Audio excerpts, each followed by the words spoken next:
예수 발견 구속사 제5강 오늘 시작하겠습니다. 자, 우선 우리가 성경을 이해하는 데 있어서 구약 성경과 신약 성경, 자, 이 구약과 신약의 어떤 관계성에 대해서, 자, 구약이 예언이라면 신약은 성취라고 하는 내용으로 서로 연관성이 있고, 또 구약을 그림자라고 한다면 신약은 이건 진짜다, 실제다, 우리가 이렇게 이해할 수가 있겠습니다. 어떤 관점에서 구약을 읽어야 되느냐, 또 구약을 연구해야 되느냐라고 한다면 우리는 예수 그리스도의 관점, 저는 그래서 예수 발견 구속사 세미나 이렇게 여러분들과 함께 지금 이 시간을 가지고 있는 것입니다. 자, 오늘은 창세기 4장 14절과 15절 말씀을 중심으로 자, 우리가 예수님을 발견하는 시간을 가지겠습니다. 본문 한번 읽겠습니다. 주께서 오늘 이 지면에서 나를 쫓아내시온즉 내가 주의 낯을 배웁지 못하리니 내가 땅에서 피하며 유리하는 자가 될지라. 무릇 나를 만나는 자마다 나를 죽이겠나이다. 여호와께서 그에게 이르시되 그렇지 아니하다. 가인을 죽이는 자는 벌을 7배나 받으리라 하시고 가인에게 표를 주사 그를 만나는 모든 사람에게서 죽임을 면하게 하시니라. 아멘. 여기서 우리가 중요하게 이해해야 되는 부분이 표를 주셨다라고 하는 이 부분입니다. 히브리어 성경 본문입니다. 와요메르 로 아도나이 라헨 콜 호레그 카인, 이게 가인입니다. 가인 시브 아타임 요캄 레아셈 아도나이 레카인 오트, 가인이고 오트, 표입니다. 레발티 하코트, 여기 연결됩니다. 하코트 오트, 그 다음에 콜, 이것도 연결됩니다. 모체오, 이렇게 연결이 됩니다. ויאמר לו אדוני, לכן כל הורג קין שבעתיים יוקם, וישם אדוני לקין אות לבלתי הכות אותו כל מוצאו. 어떻게 쓰여졌느냐? 대표적으로 몇 가지로 이렇게 쓰여지는데 우리가 한번 보겠습니다. 창세기 1장 14절 말씀에 하나님이 이르시되 하늘의 궁창에 광명체들이 있어 낮과 밤을 나뉘게 하고 그것들로 징조와 계절과 날과 해를 이루게 하라 그랬는데, 여기에 이 징조라고 하는 이 단어가 우리 한글 성경에 징조라고 번역된 이 단어가 오트입니다. 자, 그렇다면 우리가 밤하늘에 있는 이 해와 달과 별들, 이러한 별들이, 이걸 하나님께서 별들이 물론 낮을 밝히고 밤을 밝히는 그런 그 용도의 그런 기능으로도 이 별들이 필요하지만, 지금 여기서 하나님께서 별들을 지으시고 또 있게 하시는 그 중요한 이유 중에 하나가 뭐냐면, 이것이 어떠한 징조를 이게 징조를 알려주는, 이게 별이요, 징조를 알려준다. 그러니까 이 징조, 이 별들, 이 광명체들이, 별들이 우선 빛을 내는 이 별들인데, 이 별들이 낮과 밤을 나뉘게 하는 그 역할도 합니다. 그렇죠? 낮과 밤을 나뉘게 하는 역할도 하는데, 이 역할 외에도 그것들이 뭐냐? 이 별들이 징조와 계절과 날과 해를 이루게 하라. 여러분, 뭐 계절이나 날과 달과 해, 이 말은 여러분들 태양의 기능이 우리가 1년이라고 하는 거, 그렇죠? 이 달은 우리가 말 그대로 달, 우리의 지구가 자전하는 것으로 우리는 하루라고 하는 이 날, 1일, 2일이라고 하는 거. 자, 이런 것들이 결과적으로 이 별들의 이 움직임 가운데서 일어나게 되는 어떤 시간 개념들이죠. 근데 시간 개념을 우리에게 전달하는 것 외에도 이 별들의 기능이 어떤 징조를 알게 한다 이 말입니다. 여러분, 예수님께서 태어나셨을 때에 하늘에 밝은 별이 하나가 나타나서 그 별이 굉장히 밝게 빛을 내고 있었고, 동방박사들이 그 별을 따라서 베들레헴 마국간까지 왔다, 이런 이야기도 있지 않습니까? 그래서 어떤 조짐, 어떤 징조를 사람들에게 알리는 어떤 역할을 한다. 예, 여기에 이 별들이 이런 역할을 한다 이거죠.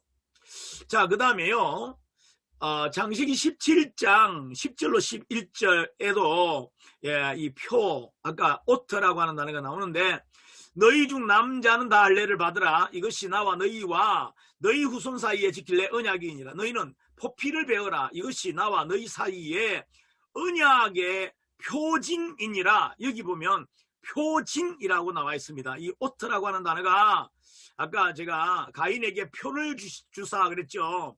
근데 이 표를 주사였는데 여기에 창세기 17장에는 이 단어가 표징이라고 이야기를 한다는 겁니다. 아까 우리가 창세기 1장에서는 그 징조라고 제가 설명을 드렸죠. 여기에 남자아이들이 태어난 지 8일 되면 8일째에 할례를 행합니다. 이 할례, 그러니까 할례를 행하는데, 이 할례의 기능이 뭐냐면 여기 할례를 받으라. 이것이 뭐다? 표시다, 표징이다, 이렇게 말씀을 하신 겁니다. 여기에 이 표징이다라고 하는데, 표시라고 하는 것이 하나님과 우리 사이의 어떤 약속의 어떤 정표다 이건데요. 할례를 행할 때에 여러분 상식적으로 제가 여기 화살표를 붉은색 화살표로 일부러 이렇게 했습니다. 그 붉은색이 뜻하는 게 뭘까요? 예, 피지요, 피. 할례를 행할 때에 어린 아이, 정말 그 배꼽같이 하얀 이런 그 피부를 가진 이 아이에게 이 할례 의식을 통해서 정말 그 피가 이렇게 있는데, 그 피가 어떤 주는 어떤 의미가 있다, 이렇게 이해하시면 되겠습니다. 자, 넘어가겠습니다. 출애굽기 12장 13절 한번 읽겠습니다. 내가 애굽 땅을 칠 때에 그 피가 너희가 사는 집에 있어서 너희를 위하여 표적이 될지라. 여기에 표적이라고 하는 단어가 오트입니다. 그러면 이 오트가, 여러분 여기에 제가 언더라인을 해놨습니다. 피가 뭐다? 표다, 표시다. 피가 표적, 즉 오트가 된다, 이 말씀입니다. 내가 피를 볼 때에 너희를 넘어가리니 재앙이 너희에게 내려 면하지 아니하리라, 이렇게 되어 있습니다. 그래서 우리가 오늘 계속 제가 말씀드리는 것은 이 오트라고 하는 단어를 우리가 한번 객관적으로 한번 이해를 해보자는 겁니다. 가인에게 표를 주셨다라고 했는데, 가인에게 오트 주신 그 표, 가인의 표가 도대체가 뭘까라고 하는 거죠. 자, 피가 일단 표적이 된다, 표시다. 자, 제가 사진 하나를 보여드리겠습니다. 자, 이 그림이죠, 그림. 여기에 보면 6월절에 유대인들은 6월절이 되면, 해마다 6월절이면 꼭 행하는 의식이 있는데, 그것이 양을 잡아서 피를 바르는 그런 의식 말입니다. 자, 여기에 문에 임방과 여기에 좌설주, 또 이쪽에 우설주가 있는데, 좌우설주와 임방에 양의 피를 바르는 이 관습이 있습니다. 이것은 하나님께서 지시하신 것이고, 근데 이것을 가리켜서 뭐라고 하시는가 하니까 이게 표시다, 표적이다, 이렇게 설명을 하셨습니다. 자, 또 한 번 보겠습니다. 여호수아 2장 12절로 13절 읽겠습니다. 그러므로 이제 청하노니 내가 너희를 선대하였은즉 너희도 내 아버지의 집을 선대하도록 여호와로 내게 맹세하고 내게 정표를 내라. 여기 정표, 표시, 아까는 표징, 징표, 징조 이랬는데 여기는 정표라고 되어 있습니다. 이게 오트입니다. 그리고 나의 부모와 나의 남녀 형제와 그들에게 속한 모든 사람을 살려주어 우리 목숨을 죽음에서 건져내라. 자, 여기 여러분 아시는 대로 여리고에 있는 창기였던 라합이라고 하는 여인입니다. 이 라합이라고 하는 여인이 이 이스라엘의 정탐꾼들을 숨겨줬어요. 그래서 이제 그들을 돌려보내면서 이렇게 이야기합니다. 내가 너희들을 선대하였기 때문에 너희들도 나와 내 아버지 집을 선대해줘야 된다. 그러면서 여호와로 내게 맹세하고 내게 표시를 달라, 정표를 달라. 근데 여기에 정표의 기능이 뭐냐 하면 이 정표의 기능이 우리의 목숨을 죽음에서 건져내라. 여기서 내용이 뭐냐면 정표를 가지고 있으면 죽음에서 말하면 건짐을 받는 거예요. 정표를 가지고 있다는 것이 죽음으로부터 구원받는 거다 이 말입니다. 여러분, 이 내용과 아까 창세기 4장에 가인에게 표를 주사 죽음을 면하게 하신다라고 하는 내용이 뭔가 이게 연결이 되어 있지 않습니까? 자, 이 오트라고 하는 이 기능이 어쨌든 죽음을 면하게 하는 어떤 기능이라는 겁니다. 자, 그래서 여호수아 2장 18절을 계속 읽겠습니다. 우리가 이 땅에 들어올 때에 우리를 달아내린 창문에 이 붉은 줄을 매고 내 부모와 형제와 내 아버지의 가족을 다 내 집에 모으라. 아마도 이스라엘 정탐꾼들이 라합에게 아마도 자기들이 가지고 있던 어떤 줄을 줬나 봐요. 근데 그 붉은 줄을 주면서 이 붉은 줄을 내가 줄 테니까 이 붉은 줄을 창문에다가 매달아 놔라. 창문에다가 메어 놓으면 나중에 그건 메고 너의 부모와 형제와 아버지의 가족들을 다 네 집에 모으고 집 안에만 있으라. 이런 내용입니다. 자, 제가 이런 그림을 어디서 구해왔습니다. 저는요 기생 라합 집에 이렇게 붉은색, 이거는 줄이라고 하기보다는 무슨 전조각 같이 이렇게 되어 있네요. 자, 이게 펄럭거리는 이 사진을 보면서 제 생각에 뭔가요, 처음에는요 심쿵했어요. 왜냐하면 이 창문에 이 문살이라고 하잖아요. 이게 문살이 정확하게 이게 십자가 모양으로 되어 있고요. 여기에 예수님의 이게 얼굴이 여기 있고 이게 몸이 이렇게 있고 다리가 있다고 한다면 여기에 예수님이 허리에 옆구리에 창을 받으셨던 아마 그 위치 정도의 이 붉은 줄이 메어져 있고 여기에 이 줄이 제게는 어떻게 느껴지는가 하니까 예수님의 그 몸에서 막 뿜어져 나오는 그 막 피가 막 터져 나오는 듯한 그런 느낌이 쏙 들더라고요. 자, 이 오른쪽 그림은 그냥 그 기생 라합과 정탐꾼들의 이야기를 다루는 그런 그 만화 같은 그런 것에서 제가 한 컷을 이렇게 캡처해서 여러분에게 소개를 드립니다. 자, 이 창문에서 이렇게 붉은색 줄을 어쨌든 매달아 놨습니다. 자, 여기서 이렇게 메어놓은 이 붉은 전조각이나 이렇게 메어진 붉은색 줄이나 이것을 가리켜서 뭐라고 한다? 이 오트라고 한다 이 말입니다. 이게 뭐예요? 표시하는 거다, 표다, 이런 뜻입니다. 자, 그러면 우리가 앞에서도 제가 말씀드렸지만은 구약 성경은 장차 올 좋은 일의 그림자요 참 형상이 아니므로, 자, 히브리서 10장 1절 말씀에 구약의 내용들은 앞으로 장차 올 신약 시대의 어떤 일의 그림자다, 이런 말씀입니다. 자, 그러면 가인이 죽음을 면하는, 즉 가인을 살게 하는 그 표가 도대체 뭘까라고 하는 이런 의문입니다. 자, 무엇의 그림자일까? 이 표는 무엇의 그림자일까? 자, 앞에 창세기 4장 15절에 가인에게 표를 주사 죽음을 면하게 하셨는데, 하나님께서 가인에게 죄인의 죽음을 면할 수 있는 유일한 표시에서 저는요, 이 표에서 예수가 보여야 한다고 지금 말씀드리는 겁니다. 영어 성경을 보면요, 표를 마크라고 해요. 마크. 어떤 데는 또 사인이라는 단어로 번역을 하기도 합니다.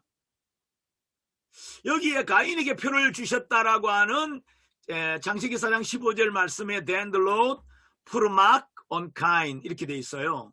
그래서 가인에게 하나님께서 표를 주셨다라고 하는데 뭐 on Cain, 가인 위에다가 어떤 마킹을 해주었다 이런 생각인데요. 한번 일단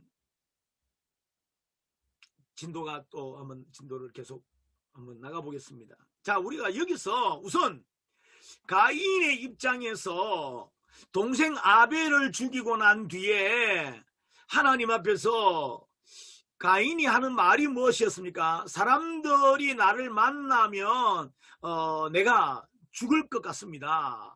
자, 라고 했는데 가인이 두려워했던 사람들에 대한 이 의문이 풀려지지 않는 거예요. 자, 여러분 보시면 가인이 두려워한 사람들이 과연 누굴까요? 아담과 하와가 하나님이 최초에 창조한 인간들입니다. 자, 하나님이 지으셨어요. 두 사람 사이에 가인이 출생을 합니다. 그리고 가인 밑으로 아벨이 출생을 했어요. 두 형제가 있습니다. 자, 그런데요, 가인이 동생 아벨을 죽였습니다. 그러면 이 세상에 존재하는 사람들은, 우리가 성경에서 발견하는 사람들은 딱 3사람밖에 안 남았어요. 그렇지 않습니까?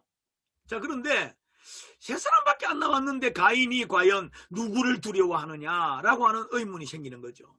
뭐 성경에는 기록하지 않지만 가인의 아래에 아벨 밑에나 뭐 가인과 아벨 사이에 혹시 누이들이 있었을 수도 있습니다. 성경에는 여자들, 딸들에 대한 어떤 기록을 하지 않거든요.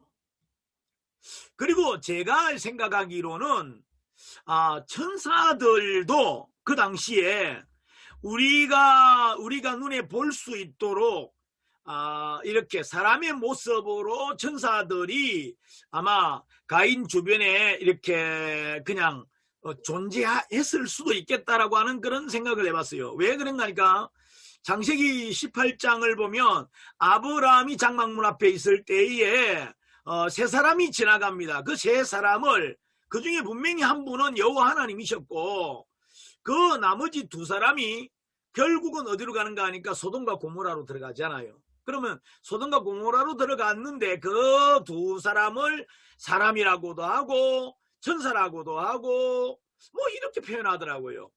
자, 그래서 뭐 어쨌든 천사들도 사람처럼, 어떤 면에서는 하나님도 사람처럼 이렇게 나타나시기도 하셨다. 뭐 이건 뭐 분명한 사실입니다. 자, 그런데 이제 우리 모두가 다 지금 의문이 뭐냐면, 그러면 가인에게 표를 주셨다고 하는데 가인에게 주신 표가 도대체가 뭐냐라고 하는 의문입니다. 저는 이런 생각을 해봤습니다. 저는 어릴 때에 젊을 때에 어쨌든 성경을 뭐 깊이 이해하지 못했을 때에 가인에게 표를 주셨다고 할 때 하나님께서 암행어사 마패 같은 어떤 이런 것을 뭔가를 주셨을까? 자, 제가 이런 이야기를 한번 써봤습니다. 한 암행어사가 허름한 복장을 한 채 명랑시차를 다니던 중에요, 떼강도를 만났다고 한번 가정을 해봅시다. 혼자 힘으로 무장한 강도들과 맞설 수가 없어요. 이런 상태에서 그에게 있는 가장 큰 무기는 왕으로부터 받은 암행어사의 마패일 수가 있다. 이런 생각을 해봤습니다. 사람들이 나를 죽이려고 할 때에 가인 입장에서 짠 하고 뭘 보이면서 하나님이 나에게 이런 표를 주셨어. 누구든지 나를 해하는 사람은 크게 벌을 받는다고 하셨어. 뭐 이런 지금 스토리가 이렇잖아요.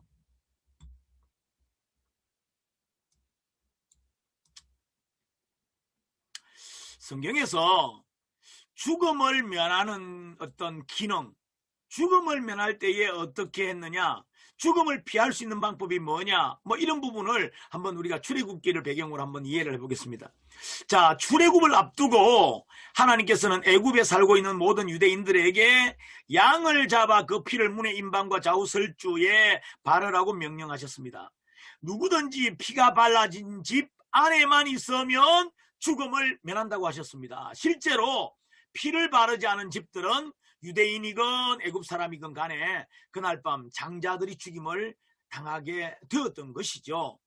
자, 이 날을 기념하는 날이 6월절이고 이날 죽은 양들을 마땅히 죽어야 하는 인류를 대신하여 죽으신 예수님의 죽음을 예표하는 그림자라고 우리가 이해하고 있습니다.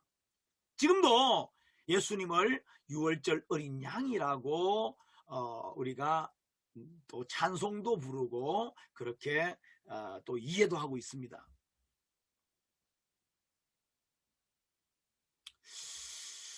저는 오늘 이 말씀을 보면서 가인의 표를 보면서요, 이런 여러 가지의 좀 이런 하나님께서 주셨겠죠.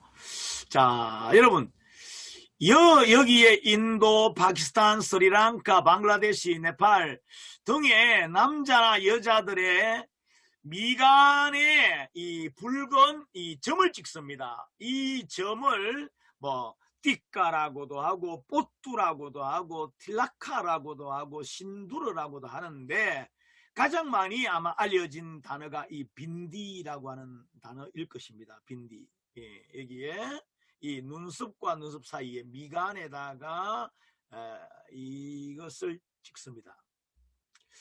예, 여기도 이렇게 찍죠.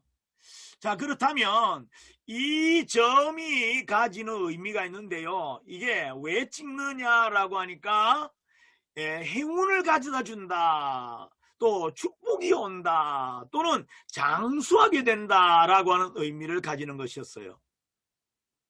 근데 여기에 장수라고 하는 이 의미를요 거꾸로 뒤집어 생각한다면요, 이거를 찍으면 죽지 않는다, 이런 의미가 있는 거예요.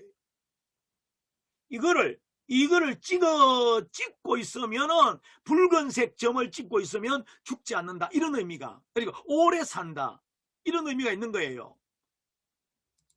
자, 외국 여성들을 보니까 여러분 조금 어색했습니까? 이제 우리 한국 아주 미인이시죠? 자, 한국 여성입니다. 자, 우리나라의 전통 혼례 예식에 신부의 양볼, 그리고 우리 여기에도 이마에도 역시 미간에도 찍습니다. 우리나라도요. 여기에 연지곤지를 찍는 것이 전통적으로 지켜온 우리의 풍습입니다.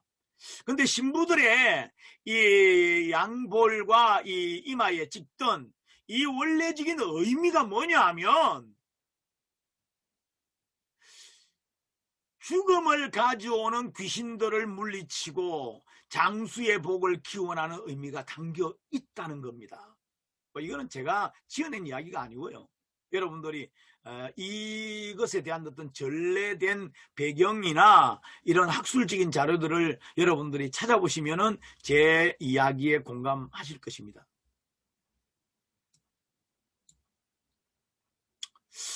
자, 아까 우리가 보신 대로 여기에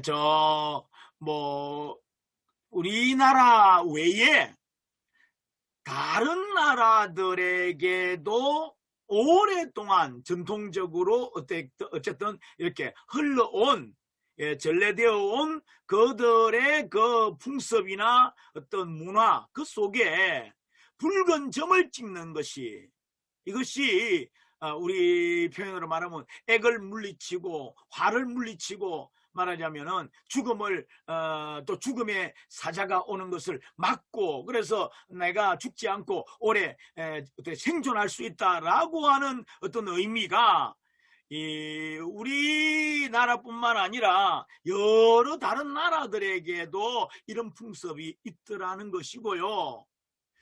그래서 우리 조상들도 전통적으로 오래전부터 어쨌든 이 전래되어 오던 이 풍습을 계속 조선시대까지도 유지해 왔던 것입니다. 자, 제가 이런 내용들을 가지고 좀 이렇게 제가 이 강의 자료를 만들고, 그 전에도 제가 구속사 강의를 하면서 이런 이야기를 하다가 제가 이제 여러분들 여기에 외국 여인입니다. 여기는 우리나라의 여인이고요. 그리고 여기에 제가 6월절이면 유대인들이 늘상 하던 대로 문에다가 양의 피를 바르는 의식. 근데 제가 이것을 보면서요, 제가 여기에 문을, 이 집에 들어가는 이 문을 사람의 얼굴로 한번 이렇게 제가 대략 잘 못 그렸습니다만은 뭐 이해하시고 뭐 용서하시고 봐주세요. 근데 이걸 그려보고요, 여기 이것을 사람의 얼굴로 이렇게 형상화 시켜 보니까 여기에 이 사람의 얼굴, 이 얼굴에 여기에 점을 찍고 양볼에 찍은 이것과 문의 임방에다가 양의 피를 바르고 양쪽에 기둥에 또 피를 바르는 이것이 너무 이게 오버랩이 되는 겁니다. 여기에 인도인들의 미간의 붉은 표시나 우리나라 여성들의 연지곤지는 서로 연관된 의미를 가진다. 인도인들의 미간의 표는 문의 임방자리의 의미와 같고, 우리나라의 신부들의 양쪽 볼의 연지곤지는 문의 좌우설주와 의미가 같다. 붉은 점을 찍는 동일한 이유는 예로부터 귀신은요, 붉은색을 싫어한다는 같은 이해를 가지고 있다는 겁니다. 귀신은 붉은색을 싫어한대요. 미간이나 양볼에 붉은 점을 찍음으로 죽음을 가져오는 귀신들을 물리치고 화액을 맞으려는 그때 당시에 엑소시즘의 한 형태라고 이해할 수 있다는 것입니다. 이것이요. 뭐 여러분, 우리 뭐 어머니 때에도 그렇게 했다고 제가 들었습니다. 집에 남자아이를 낳으면 그 문 앞에 이렇게 이게 줄을 쳐요. 뭐 금줄을 친다 이런 이야기를 들어본 적 있죠. 금줄을 친다. 근데 거기에다가 반드시 거기에 들어가는 게 뭐냐면 붉은 고추를 달아요.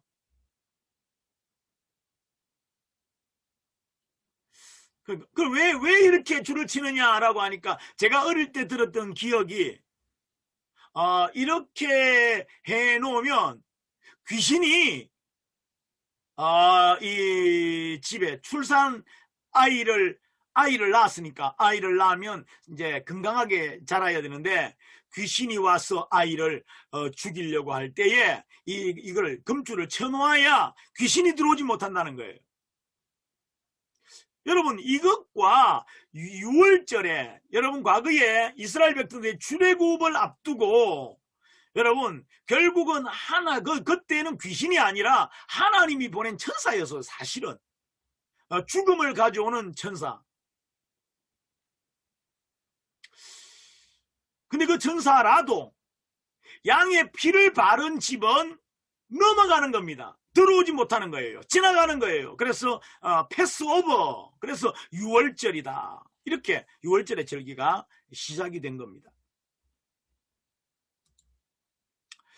자, 붉은 피를 칠한 집은 죽음의 천사가 지나갔던 출애굽기 사건처럼 동서양을 막론하고 붉은색은 행운, 축복, 축귀의 의미를 가진다. 그렇다면 가인의 표의 현대적인 의미가 무엇일까라고 하는 것을 이제 한번 조금 더 깊게 한번 들어가 보겠습니다. 자, 신약 성경을 우리가 보면서요, 이 표라고 하는 단어, 아까 오트라고 하는 히브리어 단어를 우리가 이해했습니다. 영어로 마크나 사인으로 번역이 되고, 한자로는 인, 도장을 찍을 때 쓰는 인. 근데 헬라어로 이 스프라기조라고 하는 단어를 씁니다. 스프라기조. 자, 한번 읽어보겠습니다. 요한복음 6장 27절에 인자는 아버지 하나님께서 인치신 자니라, 이 예수님 하신 말씀입니다. 그 다음에 에베소 4장 30절에요. 하나님의 성령을 근심하게 하지 말라. 그 안에서 너희가 구원의 날까지 인치심을 받았느니라. 여기에 인을 친다라고 할 때 이 인이 이 스프라기조입니다. 스프라기조. 가인의 표가 여기에 신약에는 뭐라고 번역을 주로 한다고요? 도장, 이 말입니다. 도장. 아까 제가 가인의 표를 주셨는데 그 표가 무슨 암행어사 마패 같은 것일까 뭐 하는 이야기 했잖아요. 그 추측이었죠. 근데 잘못된 추측이었어요. 그게 아니었어요. 자, 고린도후서 1장 22절 한번 보시겠습니다. 그가 또한 우리에게 인치시고 보정으로 우리 마음에 성령을 주셨느니라. 여기에 인치셨다. 예수님에게도 인치셨고 우리에게도 인을 치시고. 계시록 7장 3절입니다. 이르되 우리가 우리 하나님의 종들의 이마에 인치기까지 땅이나 바다나 나무들을 해하지 말라 하더라. 그래서 여기에 인을 치는데 어디에 인을 치는가 하니까 여기에 이마에 인을 친다. 하나님의 종들이 이마에 인을 친다. 자, 한번 보겠습니다. 자, 에베소 1장 13절 읽겠습니다. 그 안에서 너희도 진리가 두 번이나 들었네요. 자, 진리의 말씀 곧 너희의 구원의 복음을 듣고 그 안에서 또한 믿어 약속의 성령으로 여기에 인치심, 스프라기조입니다. 인치심을 받았으니. 여기에도 you are 이게 marked in him with the seal. 여기에 마킹을 했다. 마크, 이게 역시 스프라기조입니다. 창세기 4장의 가인에 대한 중요 구절을 다시 한 번 더 우리가 보겠습니다. 13절 내용에 가인이 여호와께 아뢰되 내 죄벌이 지기가 너무 무거우니이다. 14절에 주께서 오늘 이 지면에서 나를 쫓아내시온즉 내가 주의 낯을 배우지 못하리니 내가 땅에서 피하며 유리하는 자가 될지라 물은 나를 만나는 자마다 나를 죽이겠나이다 라고 할 때 15절에 여호와께서 그에게 이르시되 그렇지 아니하다. 가인을 죽이는 자는 벌을 7배나 받으리라 하시고 가인에게 표를 주사 그를 만나는 모든 사람에게서 죽임을 면하게 하시니라. 자, 여기서 가인에게 표를 주셨다.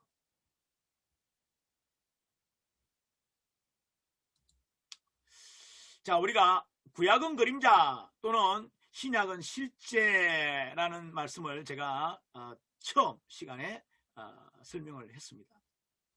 그러면요, 우선 자, 가인의 표는 이게 기능이 뭐냐면 죽임을 면하는, 그래서 살리는 표입니다. 우리는 뭐 지옥에 가는 것을 건져낸다, 죽음에서 건져낸다 이런 표현을 구원이라는 단어로 씁니다. 구원. 그래서 가인의 표는 살리는 표요, 구원의 표요. 이게 아까 우리가 읽었던 그 인치심의 내용에 보니까 성령으로 인을 치신다라고 하니까 성령의 인치심이다, 이렇게 결론을 지을 수 있습니다. 근데 저는 이런 생각을 해봤죠. 많은 분들이 가인에게 주신 표에 대해서 아마 하나님이 좋은 걸 주셨을 거야, 그게 나쁜 건 아닐 거야, 뭐 이렇게 생각하는 분들이 아마도 많으실 거예요. 근데 저는 생각하기를, 아니 동생을 죽인 살인자인데 그리고 실제로 가인이 하나님 앞에 제사를 드렸지만 아벨의 제사는 양의 아주 그 새끼, 그것도 처음 난 새끼, 새끼와 그리고 기름으로, 그러니까 아벨의 예물에 대해서는 자세하게 설명이 있어요. 근데 가인의 제사와 제물에 대해서는 뭐 땅의 소산으로 드렸다, 그냥 아주 간단하게 땅의 소산으로 드렸다, 그게 뭐 내용이 뭔지도 모르겠어요. 뭘로 드렸는지. 땅의 소산이라 그러면 뭐 우리가 말하는 대로 뭐 쌀도 나고 보리도 나고 밀도 나고 옥수수도 나고 뭐 배추도 나고 무도 나는데, 가인이 도대체 뭘로 드렸는지는 모르겠어요. 땅에서 나는 것으로 하는 게 드렸다. 근데 하나님이 가인의 제물을 받지 않으신 이유가 뭐냐 하면, 선하게 네가 살았으면, 네가 선을 행하고 네가 착하게 살았더라면 너의 제사의 제물을 내가 왜 받지 않았겠느냐라고 하나님이 말씀을 하시잖아요. 그래서 저는 하나님이 가인에 대해서 그다지 좋아하신 게 아닌 것 같은데, 아니 굳이 그 가인이 너는 동생을 죽였으니까 너는 당연히 너는 살인자니까 너도 역시 죽임을 당해야 될 것이다, 이렇게 하나님께서 뭐 판결을 하셔도 어느 누가 봐도 뭐 그 잘못된 판결이 아니라고 할 텐데, 하나님께서 왜 가인에게 아니 표를 주시면서 죽음을 면하게 하실까, 이런 의문을 가져본 겁니다. 자, 그래서 제가 그 부분에 대한 의문이, 제가 창세기 4장을 여러 번 읽다 보니까 하고 제 눈에 이해가 되어지는 부분이 있었습니다. 자, 그게 뭐냐면요, 자, 가인의 이야기를요 한번 우리가 좀 더 마음을 열고 한번 들어보겠습니다. 가인이 여호와께 아뢰되 내 죄벌이 지기가 너무 무겁습니다. 내 죄도 크고 또 벌도 큰 벌을 제가 받아야 됩니다. 그런데 너무 힘들겠습니다. 너무 어렵습니다. 두렵습니다. 무겁습니다. 이런 표현입니다. 자, 그러면서 뭐라고 하는 거니까, 그 내용이 뭐냐면, 주께서 오늘 이 지면에서 나를 쫓아내시면, 에덴 동산에서 나를 쫓아내시면, 아니면 지금 자기가 살고 있는 그곳에서 나를 쫓아내시면, 근데 저는요 이 부분이, 제가 가인이 돼봤어요. 제가 가인의 입장에서 돼볼 때에 가인이 지금 뭘 고민하고 있는가, 뭘 두려워하고 있는가 라고 하는데요, 제가 깜짝 놀란 부분이 있습니다. 그게 뭐냐면, 순서가 그렇습니다.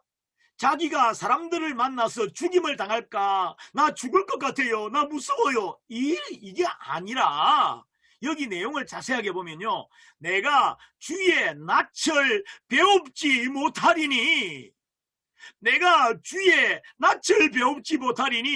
내가 하나님의 얼굴을 다시는 볼 수가 없게 되는데, 그렇게 되면 나는 땅에서 피하며 유리하는 자가 될 것입니다.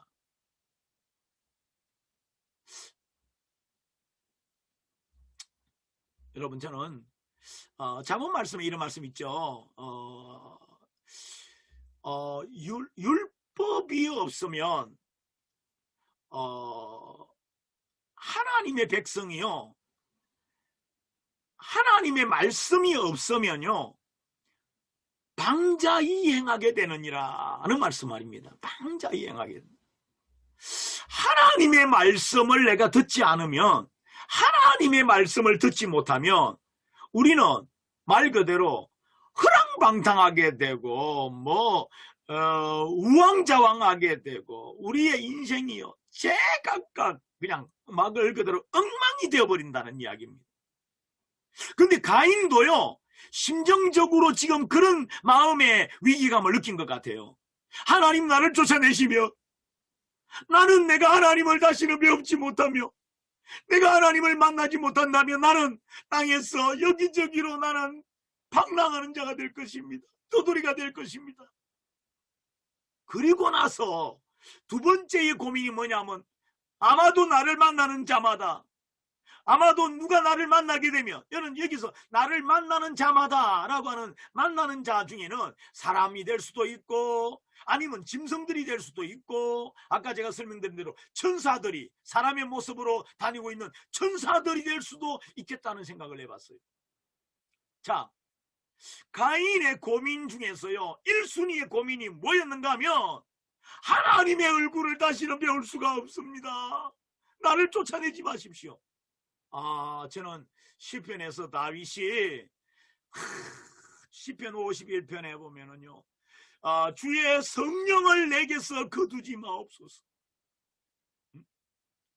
다윗이 정말 자기가 죄를 지었지만, 죄인이지만 다윗의 두려움, 다윗의 고통, 고민, 다윗의 정말 안타까운 마음, 간절한 마음, 가장 처절한 마음, 그게 뭐냐 하면 하나님 나를 버리지 말아 주십시오 라고 하는 거였거든요. 이건요 오늘 본문에 보기에는 가인이나 시편의 다윗이나 지금 저나 아마도 지금 제 이 강의를 듣고 계시는 우리 여러분들이나 누구나 할 것 없이 그렇습니다. 그래서 제가 가인의 그 심정이 정말 많이 좀 이제 이해가 되더라고요. 자, 그래서 살인자 가인 같은 죄인 된 우리도 하나님의 얼굴 보기를 사모하면 하나님 주의 성령을 거두지 마옵소서. 구원의 기쁨 다시 회복시키시며 변치 않는 마음 내 안에 주소서. 그런 찬양 있죠. 제가 그런 찬양처럼 정말 그 가인의 심정이요 그렇게 느껴지는 겁니다. 자, 우리가 주의 낯을 보기를 사모하면 하나님께서요 살인자 가인에게도 표를 주신 것처럼 우리에게도 하나님께서 구원의 표, 그 표를 주신다는 겁니다.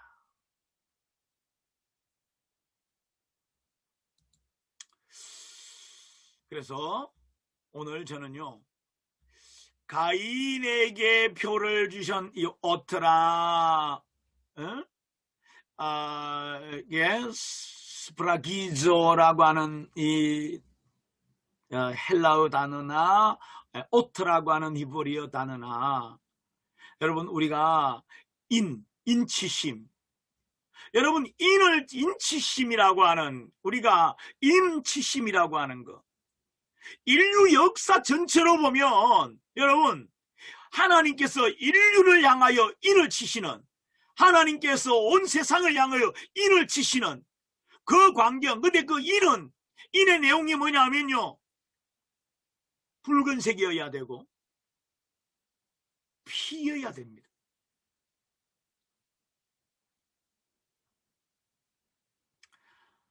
그래서 갈보리의 십자가라고 할 때에 그 예루살렘에 있는 그 갈보리 언덕, 거기에 십자가에 달리신 예수님은 우리 인류 전체를 위한, 인류 전체를 대외신하고 대표하는 하나님의 인치심의 어떤 절정이다.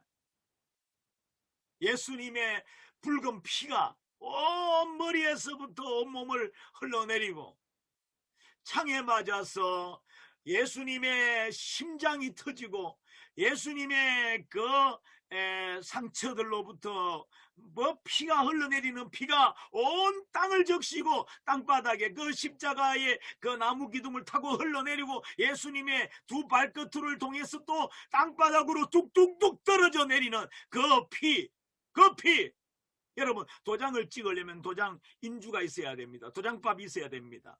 저는요 우리 인류 역사 전체에 그 하나님의 구원의 표를 찍어야 되는데, 성령의 인치심이 있어야 되는데, 그 인치심에 말 그대로 인치시는 그 도장밥이 누구냐? 예수님이시다. 죄인된 우리가 예수님을 믿어야 하는 이유가, 예수님을 의지해야 하는 이유가, 예수님의 옷자락이라도 붙잡아야 되는 이유가 여기 있습니다. 네, 오늘 강의 여기서 마치겠습니다. 감사합니다.